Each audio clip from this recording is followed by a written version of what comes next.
इमाम ज़माना से मुतालिक जिन सवालात का सिलसिला शबानुल मुअज़्ज़म में शुरू किया था, उसमें एक और सवाल का ज़िक्र करते हैं कि किस तरह से मुमकिन है कि किसी एक ज़ात के लिए, किसी एक इंसान के लिए, किसी एक मखलूक के लिए इस कदर तौलानी मुद्दत तक बाक़ी रहना। यानी कहाँ पर 255 हिजरी के जब इमाम ज़माना इस कायनात में तशरीफ़ लाते हैं और आज का दिन किस तरह से मुमकिन है।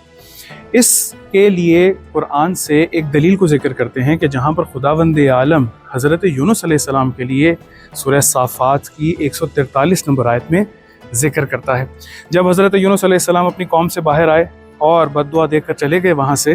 तो उनको जिस तरह से कुरान ने भी किस्सा बयान किया है कि मछली के पेट में खुदावंद आलम ने महफूज रखा। परवरदिगार सूरह साफ़ात में फरमाता है फ़लौला अन्नहु काना मिनल मुसब्बिहीन, अगर हज़रत यूनुस अलैहिस्सलाम तस्बीह करने वालों में से ना होते ललबिसा फ़ी बत्निही इला यौम युबअसून, तो वो उस मछली के पेट में क़यामत तक के लिए रहते। यह आयत बताती है कि अगर हज़रत यूनुस अलैहिस्सलाम ला इलाहा इल्ला अंता सुब्हानक इन्नी कुन्तु मिनज़ ज़ालिमीन की तस्बीह ना करते तो वो मछली भी क़यामत तक के लिए ज़िंदा रहती, और हज़रत यूनुस अलैहिस्सलाम को भी खुदावंद आलम उसी मछली के पेट में क़यामत तक के लिए ज़िंदा रखता। तो जहाँ पर मछली को खुदावंद आलम ज़िंदा रख सकता है,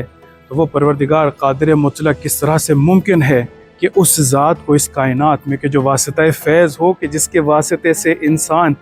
इस कायनात में रंगों की तमीज़ करता है, जिसके वासिते से खुदावंद आलम इस कायनात में हवा चलाता है, बारिश बरसाता है, किस तरह से मुमकिन है कि उसको बाकी न रख सके। इसके अलावा हज़रत ईसा अलैहिस्सलाम, हज़रत ख़िज़र अलैहिस्सलाम का अभी तक ज़िंदा होना और बाकी होना हमारे एतक़ादात में से है, तो किस तरह से मुमकिन है कि खुदावंद आलम क़ादिर मुतलक इमाम ज़माना के जो वासित फ़ैज़ और हुज्जत खुदा हो, साहिबुल असर व ज़मान हो, अभी तक उनको बाकी ना रख सके। अस्सलामु अलैकुम व रहमतुल्लाहि व बरकातुहू।